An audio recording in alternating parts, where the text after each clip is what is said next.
नमस्कार दोस्तों, जैसे कि हमने आपको बताया था कि आज एजीआर केस की सुनवाई होगी सुप्रीम कोर्ट में। 3 जजों की बेंच ने एजीआर केस में सुनवाई की। इस केस का जो लीड जो मैटर है उसका नाम है इन री मंदर देशपांडे और इसके साथ 8 अन्य केस जुड़े हुए हैं जो टेलीकॉम कंपनीज के भी है, कंज्यूमर फाउंडेशंस के भी हैं। तो उन सब में आज सुनवाई हुई और मेन इशू जो है वो 2 मेन इशू थे। एक तो पिछले जो हियरिंग हुई थी उसमें पीएसयू पे तकरीबन 4 लाख करोड़ रुपए का एजीआर क्लेम किया था डीओटी ने, डिपार्टमेंट ऑफ टेलीकॉम ने। तो उस पर पिछले हियरिंग पे बेंच ने कहा था कि हमारा जो ऑर्डर है वो पीएसयू के लिए नहीं है, प्राइवेट टेलीकॉम कंपनीज के लिए है। तो इसलिए उसका जो 96% जो क्लेम था वो वापस ले लिया गया है। इसके अलावा जो हियरिंग हुई उसमें जो डिपार्टमेंट ऑफ टेलीकॉम की तरफ से solicitor general Tushar Mehta appear हुए, तो उन्होंने यही बताया कि जो है पीएसयू से संबंधित जो एजीआर क्लेम था उसका 96% विड्रा कर लिया गया है।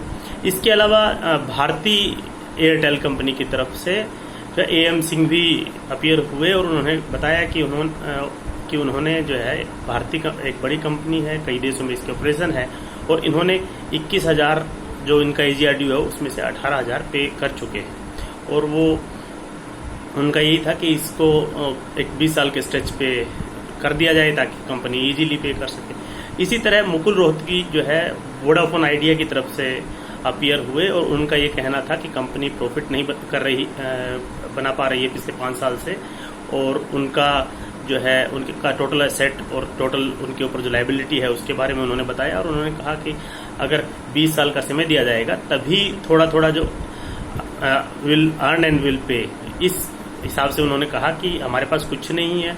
अगर आप कहोगे कि डिपॉजिट करिए पैसा तो हमें वाइंड अप करना पड़ेगा। कंपनी ऐसा कुछ कर नहीं सकती क्योंकि कंपनी के पास 11,000 एम्प्लॉयज भी है, उनको भी पेमेंट देनी होती है। ये सब बातें उन्होंने कही। इस पर बेंच ने ये भी कहा कि पहली बात तो ये पब्लिक मनी है, दूसरी बात ये है कि सरकार को पैसे की जरूरत भी है और टेलीकॉम ऐसा सेक्टर है जो कोरोना के समय, पेंडेमिक के समय भी मुनाफा कमा रहा है। और इसके अलावा जो सीनियर एडवोकेट अरविंद दातार जो है वो टाटा टेली सर्विसेज की तरफ से अपीयर हुए।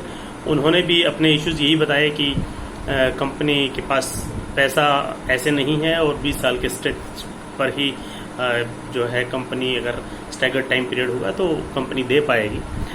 तो इस मामले में अंत में जो सुप्रीम कोर्ट ने ऑर्डर किया है उसमें 2 ही बातें हैं कि एक तो ये कि डीओटी की तरफ से जो पीएसयू पर जो 4 लाख करोड़ रुपए का एजीआर क्लेम किया गया था उसमें से 96% विड्रा कर लिया गया है। दूसरा, 3rd वीक ऑफ जुलाई तक का टाइम डिपार्टमेंट ऑफ टेलीकॉम को दिया गया है। जो भी टेलीकॉम कंपनीज है उनको जो पैसा देना है एजीआर का, वो उससे संबंधित उन्होंने जो भी प्रपोजल दिए हैं उस पर वर्कआउट करने के बाद जो है department of telecom supreme court को बताए कि क्या प्रपोजल हैं और इस पर कैसे क्या किया जा रहा है। और इसके अलावा क्योंकि सभी कंपनियां फाइनेंशियल कंस्ट्रेंट की बात कर रही हैं, इसलिए सुप्रीम कोर्ट ने ये भी कहा है कि सारी कंपनियां अपने पिछले 10 सालों की ऑडिटेड रिपोर्ट जो है अगली हियरिंग से पहले सुप्रीम कोर्ट के सामने रखें, तो उसके बाद ही इस मामले पर डिसीजन होगा। तो ये थी आज की हियरिंग और आगे जब जैसे अपडेट रहेगा उसके बारे में आपको जरूर बताएंगे।